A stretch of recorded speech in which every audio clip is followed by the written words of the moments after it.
A proposta hoje é da gente retomar o texto de Freud, A Psicologia das Massas, né? À luz do que Lacan trabalha nas últimas páginas do seminário 11, onde ele vai retomar exatamente o esquema freudiano da psicologia das massas. Nós vamos chegar lá, né? E, na verdade, é um texto que Lacan se refere inúmeras vezes, inclusive, né, vocês estão trabalhando no seminário da angústia, né? Ele se refere também, né, no texto seminário da angústia, no seminário da transferência, e ele é desse texto que ele vai, digamos, pensar em Freud o fundamento da identificação, né? E é interessante como Freud ele vai desenvolver a grande teoria dele da identificação a partir da psicologia das massas, né? Não é a partir da psicologia, digamos assim, do neurótico, né? É a partir das psicologias das massas que ele chega é aqui nesse texto que tem os famosos 3 tipos de identificação, né? Da onde Lacan extrai o famoso Einziger-Zug, o traço unário, né? Que vai ser o fundamento para da identificação, né? Da identificação, né? Na massa e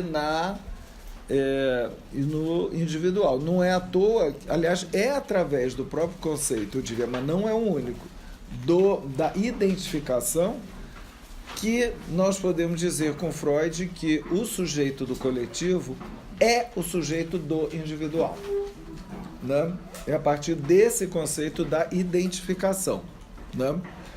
E, na verdade, a identificação é o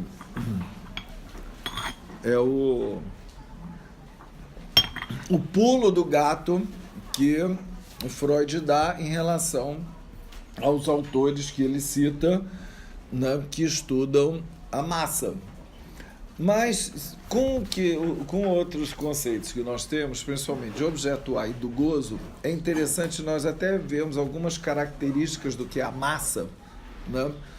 Ele começa a trabalhar a questão da massa em geral, né? Das massas organizadas, das massas que não são organizadas, né? E ele vai pegar 2 tipos de massas extremamente organizadas, que são, né, como vocês sabem, a igreja e o exército, né?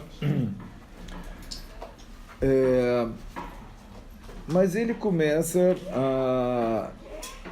a usar né? Eu não vou pensar apenas algumas coisas. Eu sugiro vocês lerem, né? Relerem o que a descrição de Freud da psicologia das massas a partir do Le Bon, que, pelo que eu li, ele era um racista, né? Freud diz que não adere a esse, né?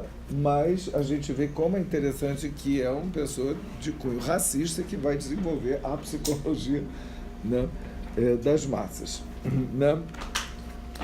E uma das coisas que é mais, digamos, que chama mais atenção do Freud é o comportamento dos indivíduos dentro da massa, que é completamente diferente de um indivíduo fora da massa, né? E como eles se permitem, quando você está na massa, no grupo, na multidão, rapidamente aquela massa vira uma horda, né? Como Freud diz, onde as pessoas se permitem os excessos pulsionais, né, sustentados uns nos outros, muito mais do que quando está sozinho, né? Então, essa questão, né, Deixa eu ver onde é que está aqui.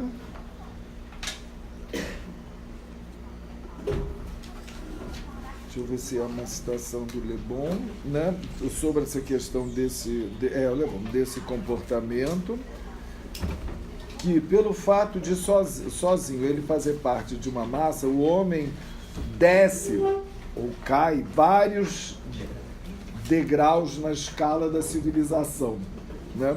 Isolado, ele era um indivíduo cultivado, e na massa ele é instintual e, por consequência, bárbaro, né?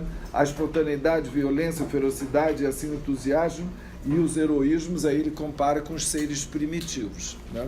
Dentro de uma concepção como se os seres primitivos fossem bárbaros e nós fôssemos civilizadíssimos, né? A barbárie é para os outros, para os primitivos, né? Ele desenvolve uma teoria de superioridade racial. Quê? Ele desenvolve uma teoria de superioridade racial. Exatamente. E aí, não, mas é interessante que vamos começar já a ver... Ah, não, é o meu.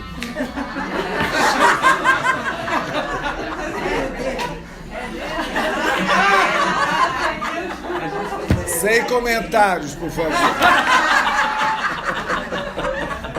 Foi pouco.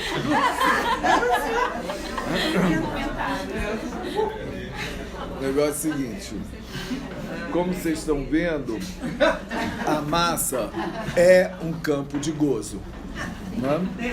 Um campo de gozo, por um lado, então ela é impulsível, móvel, irritável, né?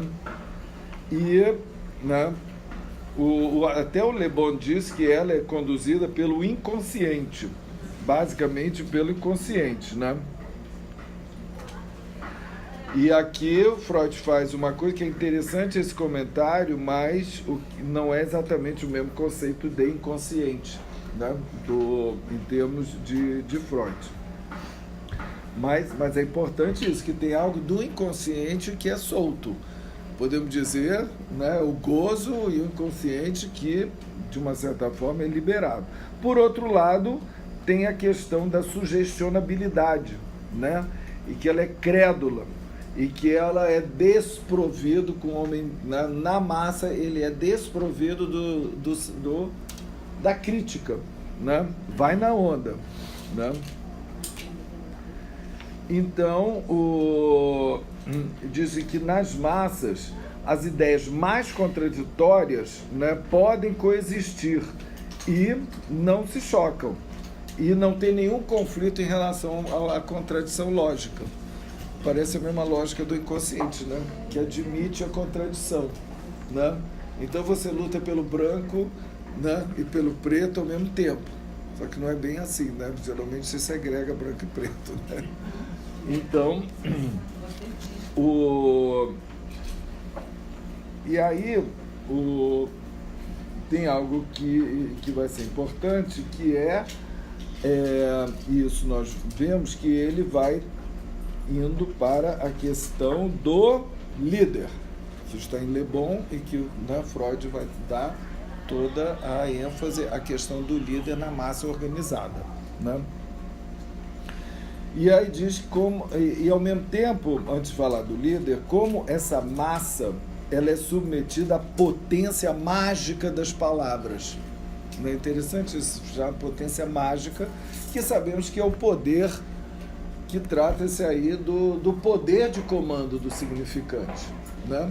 Que é um poder que é próprio do significante, é um poder hipnótico, né? Aliás, vocês veem lá na instância da letra, quando Lacan fala das propriedades do significante, né? Uma das propriedades do significante é o poder, não falo exatamente nesses termos, né? Mas podemos dizer que é o seu poder de comando, né? Todo significante, na verdade, ele tem uma assertividade e ele é performativo. Tem um poder, né? Não é apenas como Austin dizia, das palavras performativas que indicam que promove um ato, né? Como os imperativos, corra, ande, ou então o próprio grito, estou numa sala e digo fogo, aí sai todo mundo correndo. Então são palavras, só que na verdade todo significante tem um poder performático e que é um imperativo, né? Então isso que eles chamam de poder mágico é uma das propriedades do significante, que é o seu poder, eu diria, performativo, imperativo e hipnótico. É hipnótico, né? É isso que daí a sugestionabilidade, né? Aí se você for pensar, não é à toa que os grandes líderes, eles têm uma retórica, né, impressionante em termos de convicção, né, e podem falar horas, né, porque tem algo desse poder hipnótico que Freud vai chamar de assugestionabilidade, né? Aqui. Até que ele diz que a massa é um rebanho dócil, né, mas que não pode viver sem um amo, sem um Herr, sem um mestre, né?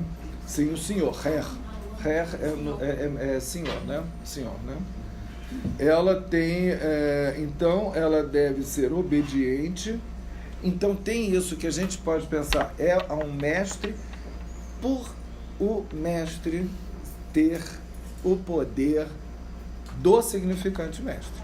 São esses significantes mestres, na verdade, alocados ali na figura do líder, que vão ter esse poder e que vão conferir poder ao próprio líder, né? Ao mestre. Então, que ela tem uma sede de obediência. Olha que interessante. A massa tem uma sede de obediência, algo da ordem da servidão voluntária, né? Que já foi também tematizado na filosofia. Uma sede de obediência que vai se submeter a qualquer um que se designe como senhor, como Herr, como, né, mestre aqui, né? Para a gente é um pouco ambíguo mestre, mas eu amo o senhor. E aí, olha que interessante, que o líder, como é que ele responde a isso? Geralmente por suas qualidades pessoais. Eu isso, eu aquilo. E que vira, então, é diferente você sustentar politicamente argumentativo uma coisa e outra coisa é dizer assim, não, vocês podem confiar em mim porque eu nunca roubei, eu não estou na Lava Jato, eu não sei o quê, as suas qualidades pessoais, em vez de você argumentar, por exemplo, um programa, né? Um projeto, né? E que é isso que vai fazer com que haja uma fascinação, né? Mas para isso é preciso que o líder tenha ele mesmo uma fascinação por uma fé potente por alguma ideia que ele defenda, né? Então essa força, né, do líder, né, da sua convicção em alguma coisa para despertar a fé da massa nele, porque ele tem isso. Então ele vai ser o representante do significante mestre, e aí ela pode provocar, né, a fascinação da hipnose, né? Só lembro a vocês o seguinte, né, e que aí aparece o que o Le Bon chama o charme magnético, esse charme do líder, charme magnético, magnetizador, né, e que entra no lugar do hipnotizador, né, para isso. E que todo isso, esse charme é o que é chamado de prestígio. Prestígio, que é uma espécie de dominação que exerce sobre nós um indivíduo, uma obra ou uma ideia. Por que determinados significantes mestres têm prestígio e outros não? Por quê? A gente tem, a meu ver, é porque eles estão envolvidos aí de algum poder agalmatizante, né? Porque senão não teria isso. Então não é só pelo significante que a gente resolve isso. Tem que ter alguma coisa de um gozo ali que traz esse significante para ele ter um prestígio e ser alguma coisa desse significante, né, que se transforma num significante de gozo. Num significante de gozo que vai proporcionar, né, o gozo. É claro que a resposta a isso está no seminário aqui do Lacan, né, que muitos de vocês já sabem. Muitos de vocês já devem saber o porquê. Está aqui nessa resposta. Seminário 11. Então, deixa vocês curiosos, daqui a pouco eu falo. Né? Mas Freud, você tem a resposta de Freud, né? Por que isso? Né? Lembro a vocês o seguinte, que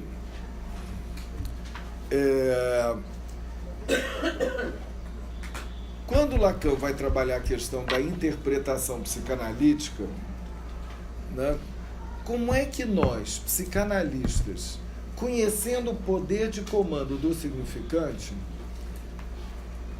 e o lugar que o analisante escuta e que nos coloca, né, numa idealização, no lugar de sujeito suposto saber, como é que a gente vai fazer para a nossa palavra com o analisante não seja uma sugestão, não seja uma hipnose? Já que você abre a boca, as pessoas ficam hipnotizadas, né? Aliás, nos dois sentidos, né? Pode ficar fascinado ou pode dormir, né? Porque tem o poder hipnótico, né? Eu tinha determinadas pessoas que eu assisti que, né, que sistematicamente eu dormia, não conseguia prestar atenção ao poder hipnótico assim, no outro lado, né? Então, porque tem os dois lados, o poder da hipnose, você fascina e faz dormir, né? Então você pode, né, por isso também que não convém o analista ficar fazendo discursos muito grandes, né, na sua interpretação, que você pode sugestionar ou fazer dormir o paciente, né, o analisante. Mas o que Lacan propõe para combater esse poder hipnótico, né, que é próprio do significante, é uma outra propriedade do significante. Semblante? Não, todo significante é da ordem do semblante. Mas para o analista, o que seria uma outra propriedade do significante que combate o poder hipnótico do significante mestre, fundamental para a constituição da massa? Isso. O equívoco. Exatamente. A equivocidade que é própria também do significante. Porque com a equivocidade você não está sugerindo, você, né, abre um leque de possibilidades, né, para o sujeito interpretar, né? Bom, aí o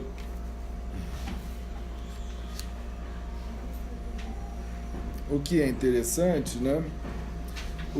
Freud vai fazer vai se referir a outro autor, que se chama McDougall, né, aonde que acrescenta uma coisa que já aproxima mais da questão do gozo, que são os afetos, né? Os afetos dos homens que vão aumentando até atingir uma certa altura, uma certa intensidade, como se produz nas massas.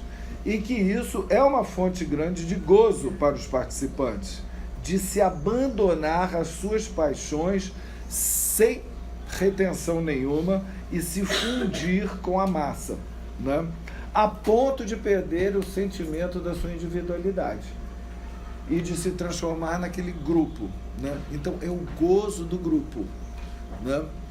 Nós sabemos que é um gozo de pertencimento a um grupo, né? esse gozo do grupo, que é muito diferente do gozo que cada um de nós, de vocês, tem com seu parceiro ou parceira sexual. É um gozo. Agora, o gozo do grupo é outro. Né? E o gozo do grupo, né, que é interessante da gente pensar, né, é o que permite naquele grupo também os excessos pulsionais, né, do grupo, né? Basta ver as torcidas de time de futebol, né, dos excessos daquele gozo ali que contém, né, que vai da extrema alegria, felicidade, entusiasmo até as brigas e pancadaria e não sei o quê, né, e mortes e não sei o quê, né, fazendo com que você possa gritar com os lobos, né, diz Freud, tomando emprestado aqui, né, que você vai gritar e urrar, né, com os lobos nessa, né?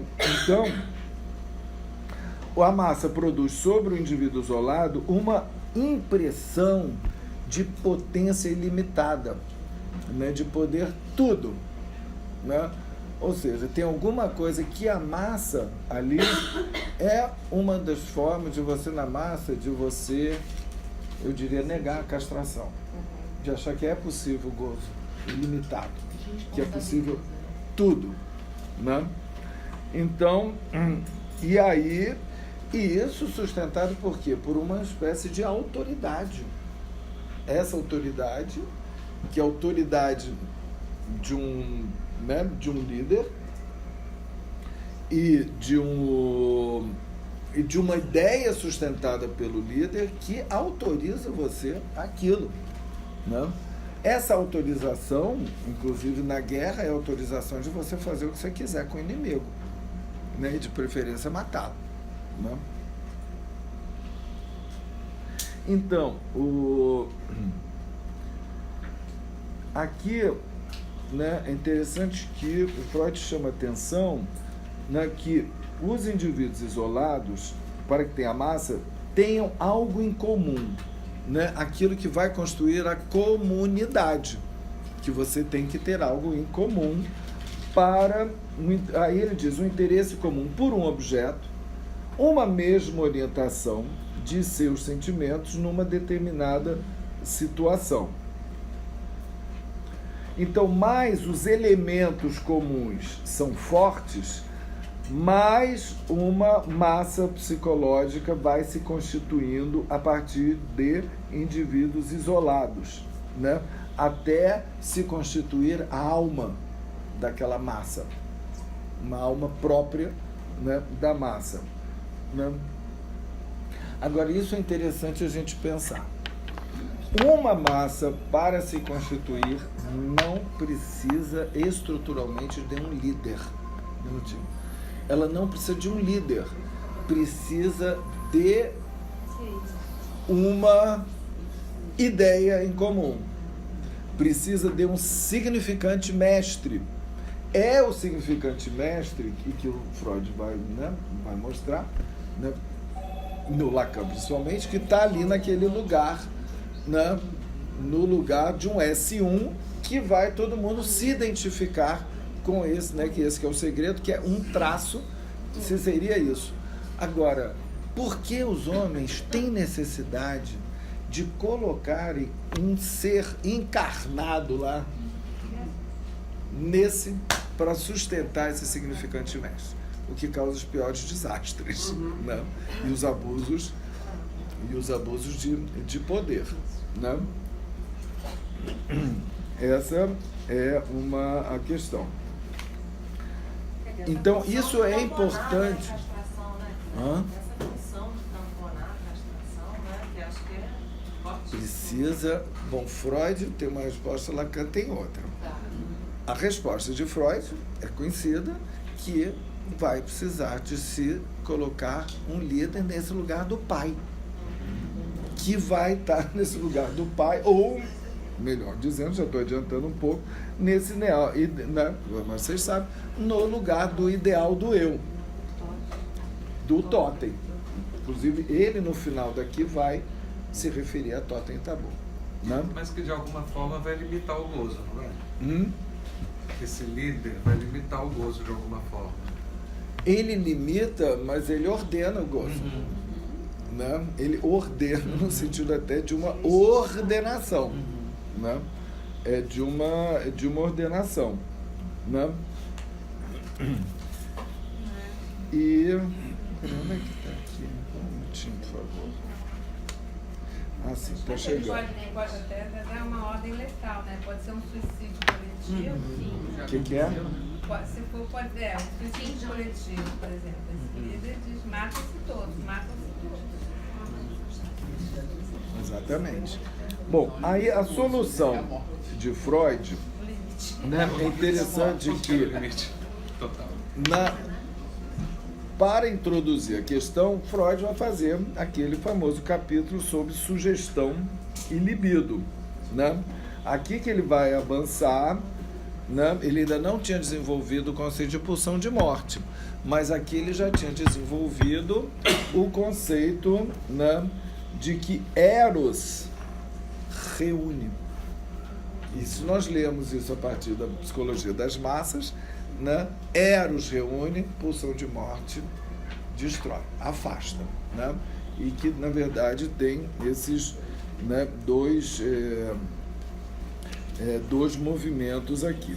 E aí ele vem para a igreja e o exército, né, dizendo que vai pegar exatamente essas duas estruturas, porque nós temos o chefe supremo na igreja católica, né, que é Cristo, né, e sabemos que o Papa é uma encarnação, não é isso? O Papa não é um representante, eu conheço bem a mitologia cristã, católica e apostólica romana, mas quem conhece melhor, né, o Papa é um pouco a encarnação, né, o representante de Cristo.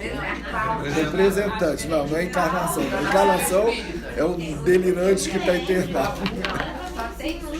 Não, representante. Então, mas Cristo está vivo, não está? Cristo vivo. Hã? Não encarna. Mas tem ali o Cristo vivo, talvez esteja na hóstia, né? Na hóstia. A hóstia está a carne e o vinho está o sangue.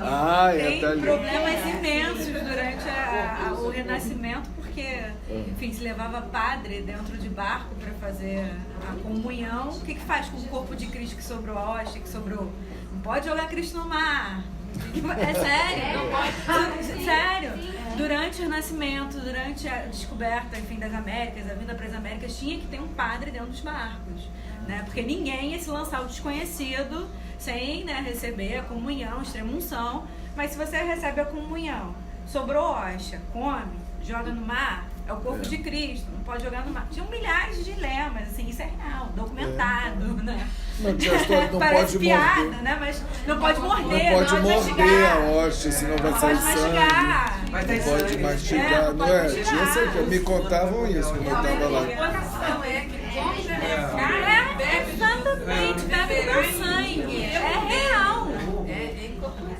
Exatamente, é o Cristo. Mas olha, se vocês forem pensar, essa história do corpo de Cristo, né, que tem o corpo de Cristo, ele aparece também no corpo da igreja, como as igrejas eram construídas, as catedrais, né, e a corporação.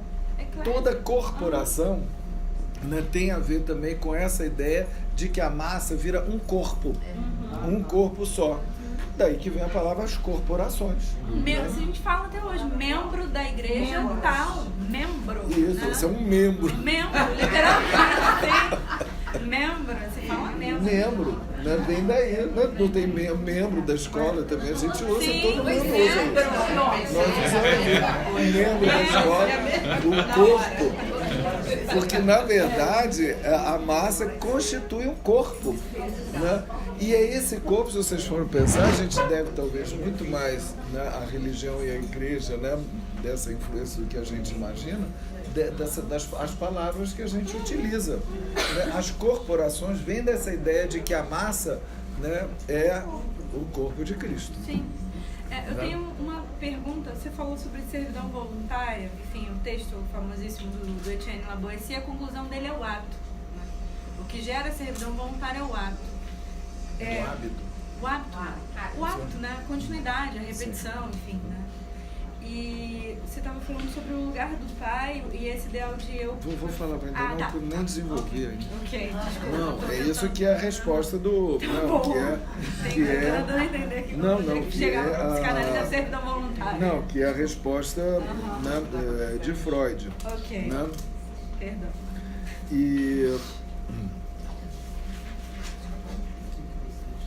então, né, o Freud chama, né, o exército, a igreja, de duas massas artificiais, né, que não são espontâneas, digamos assim, né, mas o que vão constituir, né, em quê? Como é que elas se constituem? Não é apenas pela identificação, mas o que constitui a massa, fundamentalmente, é o laço libidinal entre as pessoas. Né? Esse laço libidinal, né, que Freud, então, não é à toa que antes de introduzir, ele traz o capítulo, né, libido e sugestão, né?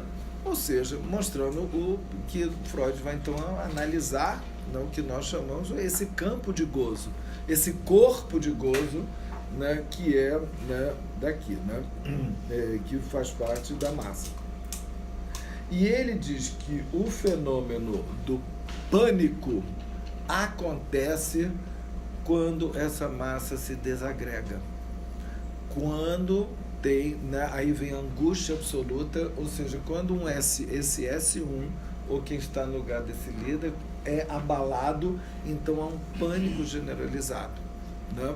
Há um pânico do que vai acontecer, as pessoas começam, né, também a se agredir uma das outras, é um salve-se quem souber, ou quem puder, então as pessoas vão embora dos seus países, como está acontecendo em alguns lugares, né? Vão para Portugal, vão para os Estados Unidos, há um pânico, né, quando algo ali começa a ser, né, desagregado, que isso, eu estou dizendo, são coisas, elementos para a gente pensar também o campo da política, né? Então, então ele diz que é o sentido da angústia da massa, né, que é importante, e aí todos se sentem em perigo, né, e aí cessam os laços afetivos amorosos que mantêm a coesão do grupo, né, e aí é uma desagregação e a possibilidade do aparecimento do ódio, das agressões e etc. Né? E aí ele faz uma referência aqui, o pânico acontece quando o general perdeu a cabeça. Aí tudo se, né, se desagrega. Então, o pânico significa, podemos dizer, ou um abalo, ou até mesmo a pulverização do significante mestre encarnado por alguém. Né? Talvez essa pulverização de S1s, né, que aí se, né, pode causar aí o pânico e o recrudescimento de violências e crimes, etc. Eu falo na dessublimação da função nesses casos. Como? Que o laço é sustentado na sublimação da função, né? Se há dessublimação, ele diz a paranoização. O que ele vai desenvolver um pouquinho mais adiante é a relação entre identificação e relação amorosa. Né? Como é que você, quando você ama, você se identifica. Né? Ele vai trabalhar isso. Mas antes disso, ele traz uma coisa muito importante, né? Porque o Freud está vendo que até agora, que é um significante mestre que reúne, faz uma massa sustentada por um líder. Né? Aí ele disse que, por isso que eu insisto na questão, que é uma questão importante, eu acho, para a gente, psicanalistas, saber que uma comunidade pode ser constituída por um S1 sem necessariamente ter um mestre, ter um amo, que pode virar rapidamente um tirano, né? Um hipnotizador. Aí ele diz aqui no capítulo 6 que o líder, não poderia, né, ter por substituto uma ideia, uma abstração? Isso em direção ao qual, ele diz, as massas religiosas, com seu chefe supremo impossível de mostrar, demonstram, né, de alguma forma. Né? E para nós é isso. A pergunta é, será que esse S1, né, precisa necessariamente ser encarnado, né, para se constituir uma comunidade analítica? Né? É uma questão. Hã? Às vezes sim, às vezes não. Pois é, mas eu acho que é uma questão que eu quero trazer aqui para a gente, né? E aí ele diz, uma tendência comum, um desejo partilhado. Olha que interessante. Um desejo partilhado, né, pode, por um grande número, pode fazer uma comunidade. Né? Isso na lógica do Ele ideal, pergunta... né? Hã? Isso na lógica do ideal, então, né? Não, Ideal, ele não é ideal, não. É estrutural. Isso é estrutural. É o que ele se pergunta. Mas ele vai falar sobre a necessidade da obediência, a necessidade de amar e ser amado, parará, de você colocar alguém nesse lugar que vai ter no lugar do pai. Né? Ou do ideal do eu. Né? Mas aí ele traz outra coisa também, outro aspecto que ele não desenvolve aqui, desenvolve um pouquinho no mal-estar na civilização, que é o seguinte, que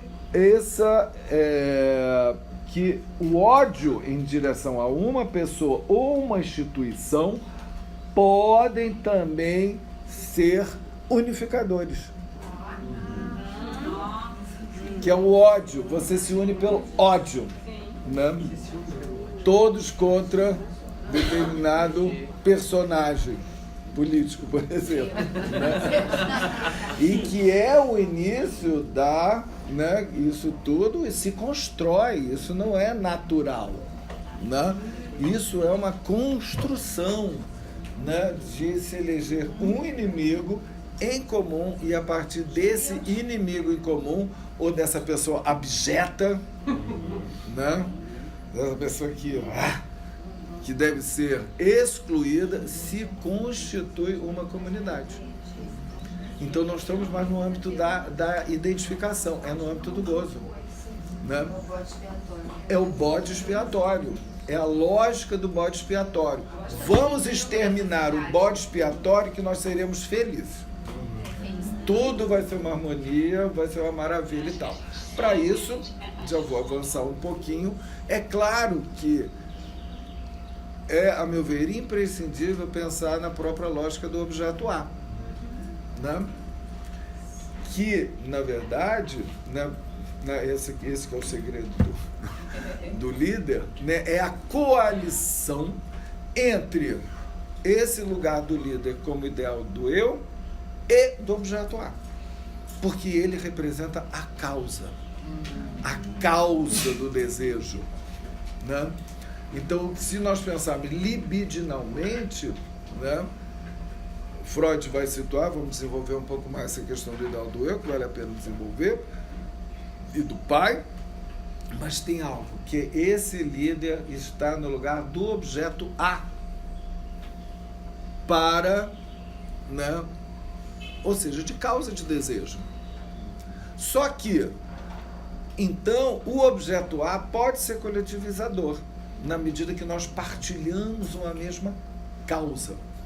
É o que eu desenvolvi há muito tempo atrás, colocando da causa analítica, que é uma causa que pode ser compartilhada pelos analistas. Né? De você chegar na sua própria análise a algo que causa o seu desejo de analista, e é um desejo de psicanálise, desejo de analista, que pode ser compartilhado, como é o que a gente vê, né? Ou seja, que é um compartilhamento diferente do compartilhamento de todos obedecer ao mesmo líder, né? Seja ele analista ou não. Né? Então, agora, dentro dessa lógica aqui do bode expiatório, nós podemos pensar o seguinte: o objeto A tem duas vertentes. Tem a vertente causa de desejo, agalmático, objeto precioso, maravilhoso, não sei o quê, e a outra vertente, rebotalho, dejeto, abjeto, né? Tudo isso. Então, vocês podem pensar, alguém que se transforma no abjeto, né? Ou seja, esse bode expiatório, né? A ser, né? Alguém conhece, que é o fármacon, né? Bode expiatório em grego é o fármacon, é o veneno,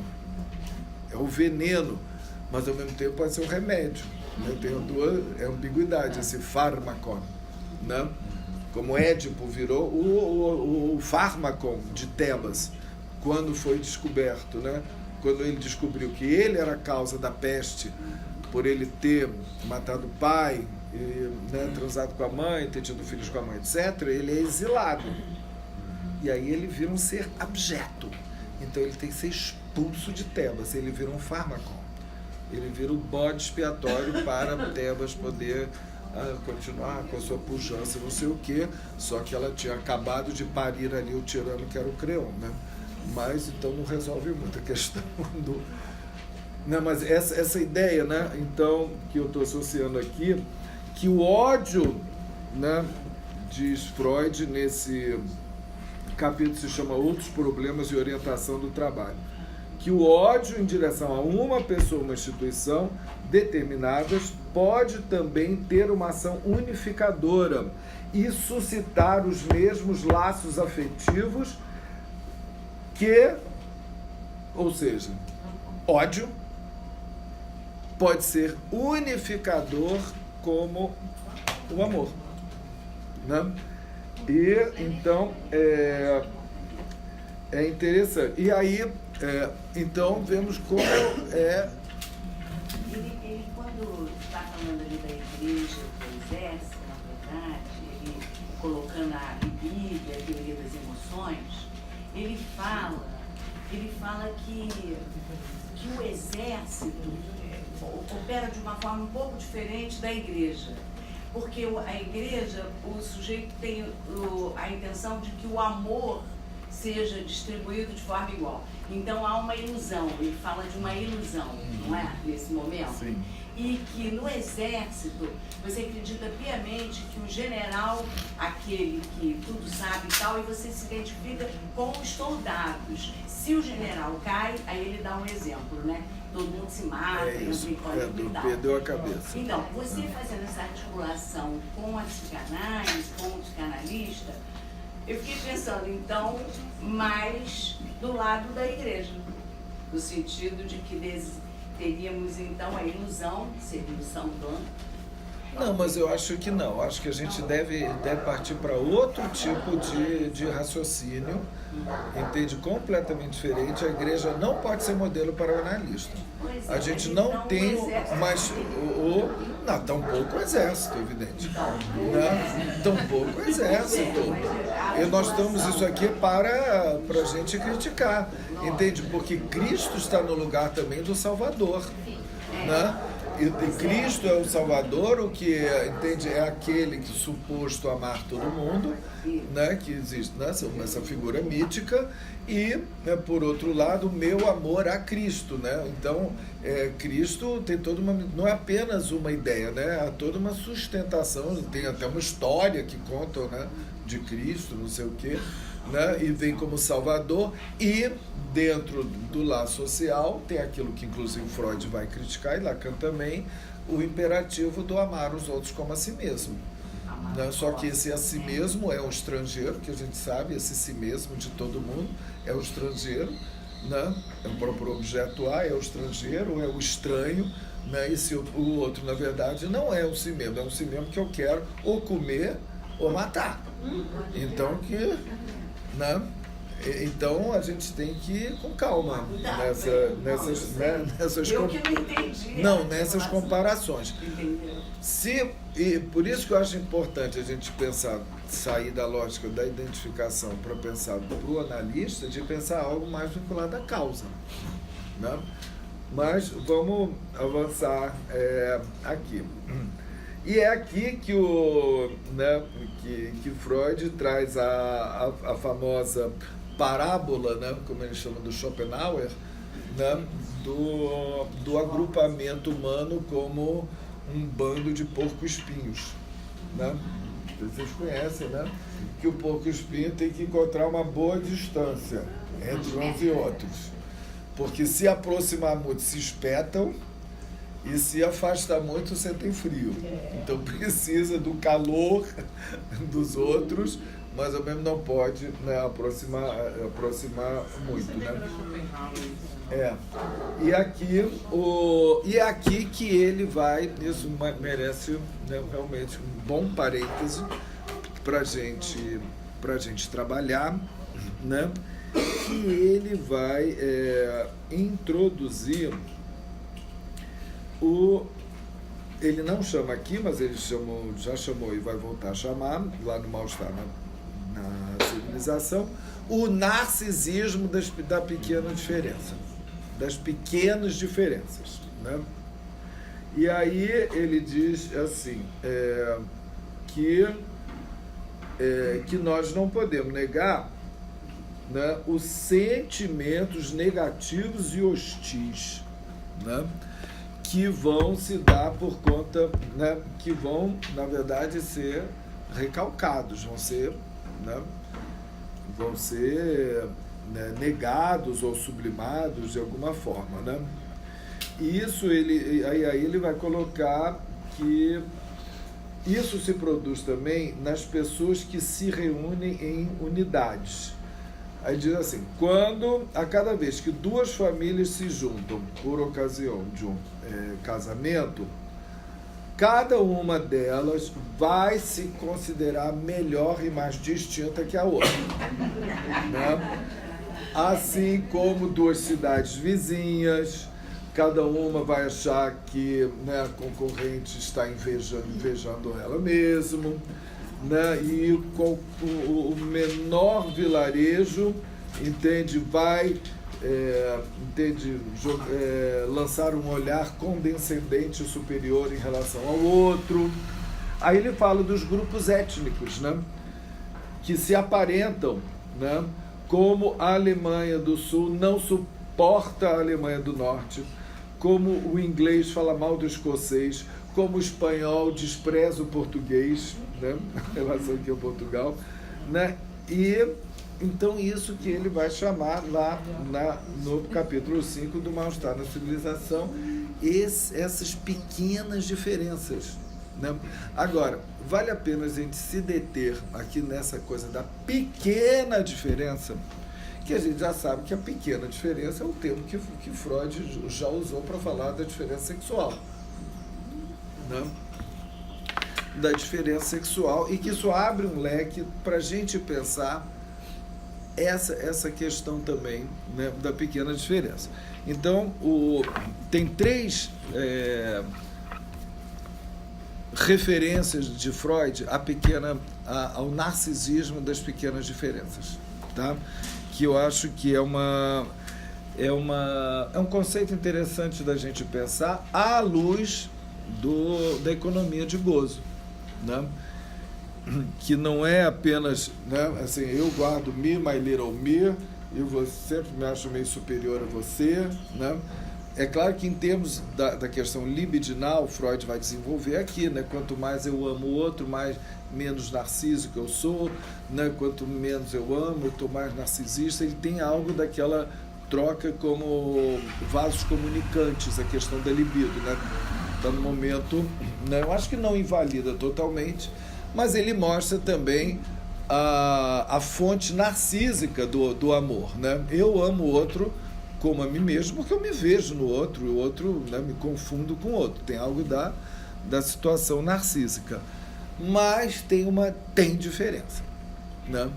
E essa diferença que ele encontra aqui, quanto mais próximo, mais você vai brigar contra, né, nas pequenas diferenças, né? Vale a pena, né, vocês irem atrás do que ele fala, né, que é muito interessante, no Tabu da Virgindade, num texto, né, do início, lá de Freud, da psicologia da vida amorosa, que ele refere a pequena diferença ao tabu da virgindade, né, que ele vai comparar ao tabu da mulher mesmo, como outro. E que a gente, né, já que nós trabalhamos ano passado, a questão do repúdio à feminilidade, já aqui, né, isso aparece. Que ele vai começar a falar sobre, né, esse tal de Crowley, que é uma referência dele, antropológica, que fala Crowley. E aí ele vai falar como, né, também se referindo aos povos ditos primitivos, que eles temem um perigo e que eles devem, que todos os dispositivos que eles fazem, né, em relação a evitamento da mulher, mostram um temor essencial da mulher, que talvez o que funda esse temor é o fato da mulher ser outro. Olha que interessante, ser um outro do homem, né? E que ela é incompreensível, plena de segredos, estranha, estrangeira e, portanto, inimiga. Olha que interessante, né? Questão do repúdio, né? Que leiamos isso em relação ao repúdio ao outro gozo, né? Ao outro gozo, a héteros, a esse gozo feminino, aquilo que escapa à lógica fálica, né? O homem, ele teme então ser enfraquecido pela mulher, ser contaminado por sua feminilidade e se mostrar então incapaz. E aí ele continua aqui, né?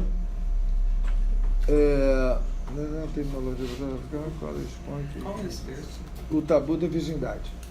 E aí ele vai falar que é justamente as pequenas diferenças que fundam o sentimento. Olha, isso aqui é muito interessante, que são as pequenas diferenças que fundam o sentimento de estrangeiridade e de hostilidade entre os indivíduos.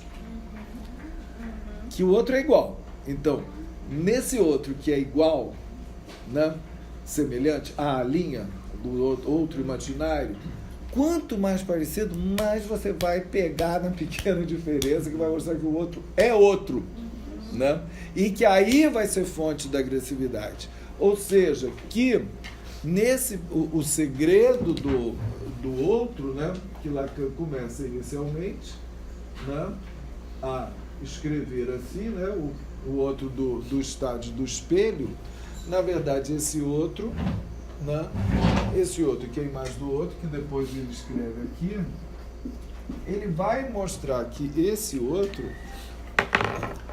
ele guarda o pequeno a, que é o elemento estrangeiro, propriamente falando, né? Então, esse outro que é meu semelhante, na verdade, ele guarda essa pequena diferença e é essa questão da estrangeiridade.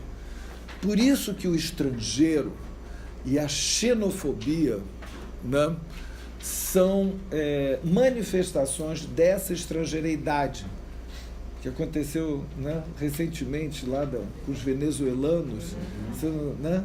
De repente um venezuelano, né, que entra no Brasil, em Roraima, né, que é atacado e que vira o estrangeiro, vira o inimigo, né? Ao som do hino nacional. Hã? Ao som do hino nacional, porque as pessoas cantavam o hino nacional, né, enquanto queimavam as roupas dos outros, jogavam na rua.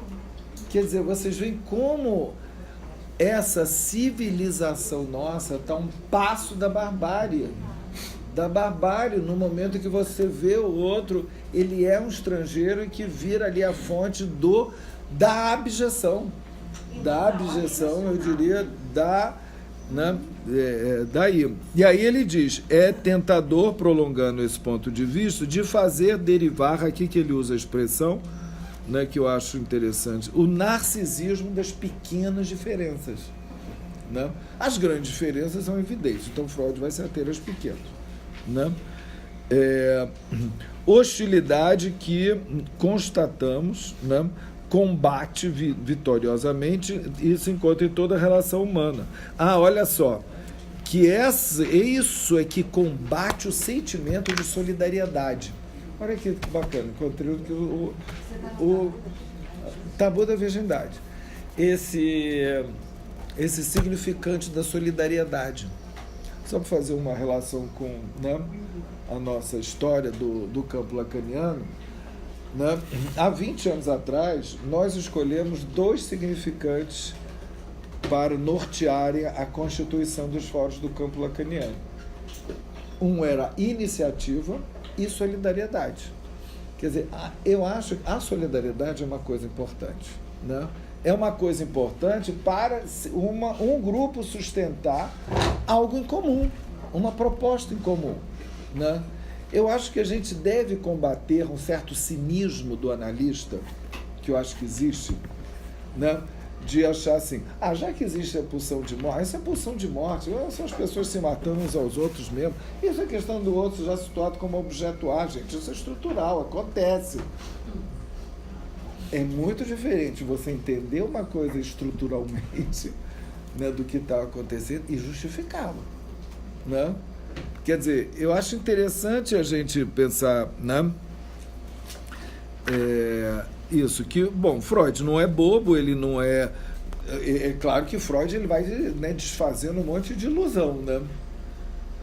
De ilusão, tanto que dizem que há um pessimismo freudiano muito grande, que ele não acredita, né, com toda razão, em nenhum progresso, né, na civilização, porque vira e mexe a gente vê essas barbáries dos povos ditos primitivos, né, como se nós fôssemos mais avançados que eles, né?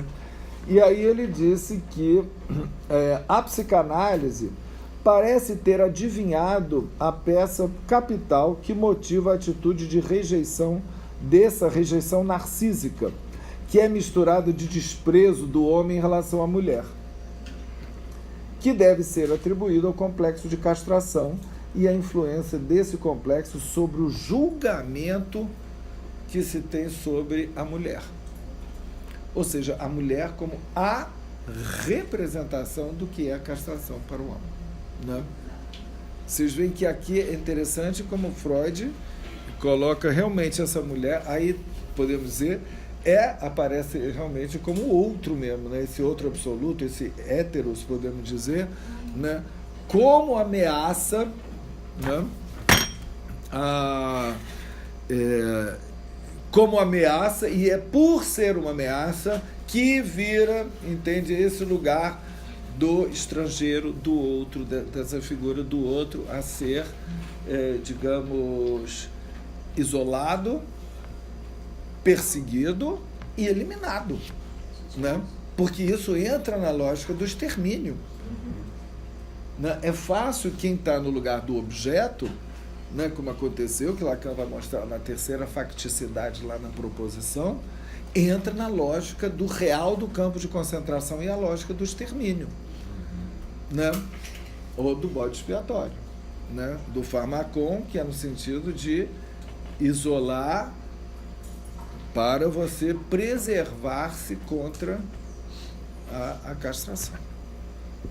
A gente pode relacionar com o complexo do próximo, que ele vai falar lá no próximo?